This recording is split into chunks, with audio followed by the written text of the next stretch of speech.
Alright, let's break down what really happened with India's latest missile test, because the headlines are a little bit confusing.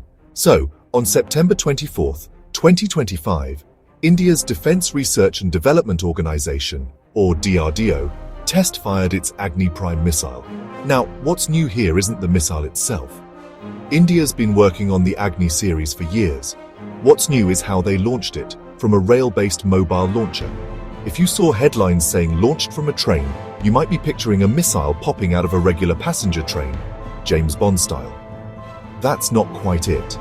This was a specially designed rail platform, a sort of high-tech flatbed, not a standard train you'd ride to work. But it does run on India's massive rail network, and that's a big deal.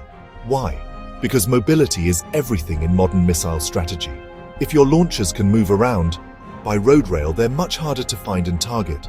Instead of being stuck at a fixed site, these mobile launchers can hide, reposition, and basically play a giant game of hide and seek. That makes it much tougher for any adversary to take them out in a first strike. And here's the kicker.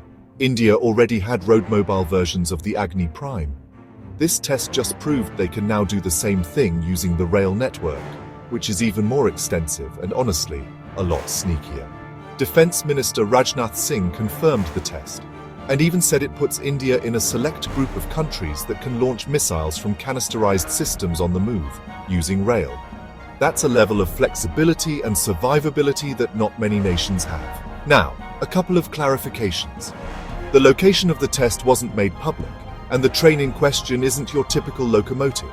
It's a custom platform built for this exact purpose. So while the headlines are technically correct, they're also a little bit dramatic.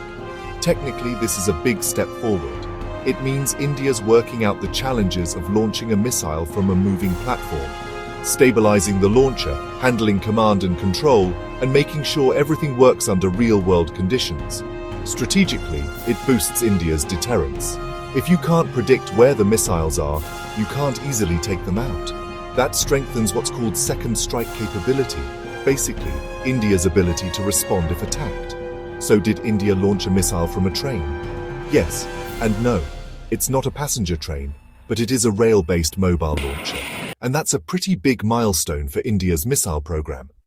If you want a deep dive into the Agni-Prime specs, or how India's rail launch system stacks up against other countries, let me know in the comments.